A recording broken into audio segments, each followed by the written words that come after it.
So we are using TinyMCE, and so this bar looks pretty familiar.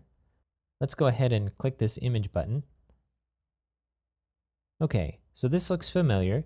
We don't have those extra tabs that came with the Advanced Image Editor plugin, but we still have the original tab. And next to this image URL input is a new button. Let's go ahead and click that. So when we look at this, we have a list of folders on the left-hand side, which looks like it's an expandable group of folders. We can take a look inside.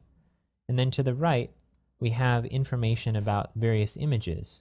So we can click on one of these images and see it down here in a preview. I'm going to click on one more so you can see it. And then if we hover over one of these images, we see a title that says Insert File. Let's go ahead and click this.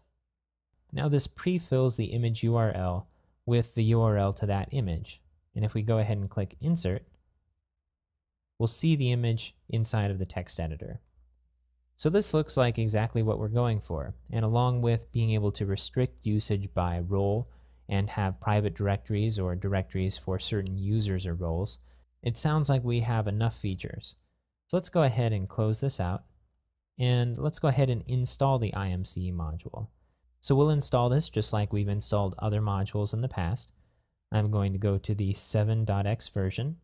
I'm going to copy a link to the tar.gz file, and I'm going to go back to our site and click on modules. And then at the top of the page, I'm going to click Install New Module.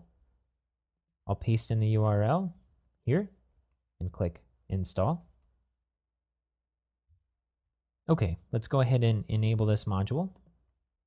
I'm going to do a browser search for IMCE. We have it here listed under the media box. I'm going to check that. Then I'm going to scroll down to the very bottom and click Save Configuration. Okay, it says that IMCE has been installed. And this module was nice enough to include a link to the configuration page. Let's go ahead and click that.